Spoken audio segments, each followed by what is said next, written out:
Ginagalang, rinerespeto at hinahangaan kay Pangulong Rodrigo Roa Duterte, sa inyo pong lahat dito sa loob at labas ng bulwagang ito, sa lahat ng Pilipino na nakasubaybay, marami pong nagla-live ngayong araw, yung ating mga kasama sa opisina, sa bahay, sa sasakyan, sa trabaho, sa eskwela.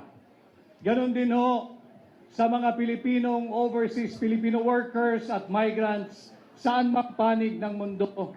Tanggapin po ninyo ang aking pagbati at paggalang ngayong hapon.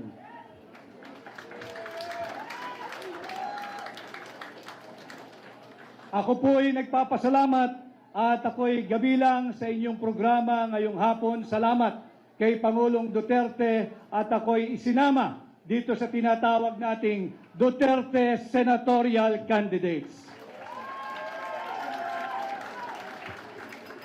Tumugon po ako sa hamon na pamunuan ang tunay at maisog na oposisyon upang labanan at ilunsad ang gera laban sa korupsyon. Ang war on corruption na aking pinamumunuan is not just a campaign slogan. Nalalaman ko kung paano labanan ang korupsyon. Linabanan ko na sila minsan nung ako ay nasa Malacanang at pinagpapatuloy natin ngayon. Nag-file po tayo ng kaso kamakailan. Linabanan natin yung anomalous, illegal, immoral, invalid, and unconstitutional and criminal 2025 budget. Saan ka nakakita nagpapasa ng 6.352 trillion pesos panay blanco ang Bicameral Conference Committee report? Sinasalaula tayo ng administrasyon ni Bongbong Marcos. Maraming nagsalita bago sa akin at nababanggit ang salitang suka. Alam ho ninyo, ang suka ang kalaban ng tanso.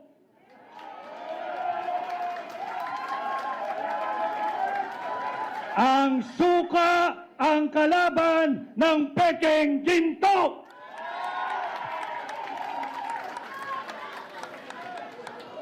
Hindi man po ako gumagawa ng suka, subalit nung ako ho ay bata,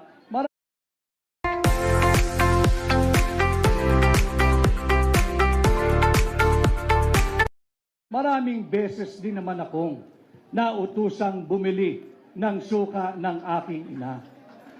At wala pong nakakahiya doon.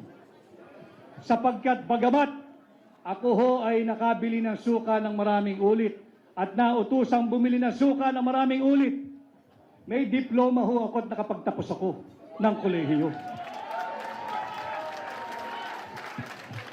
Meron akong diploma at nakapagtapos ako ng abogasya. At higit sa lahat, meron akong certificate na nagpapatunay na ako ay isang ganap na abogado. Kaya ako ay natutuwa kung ito man ang Team Suka. Isa po akong proud member ng Team Suka. At atin pong lalabanan ang Team Sinusuka.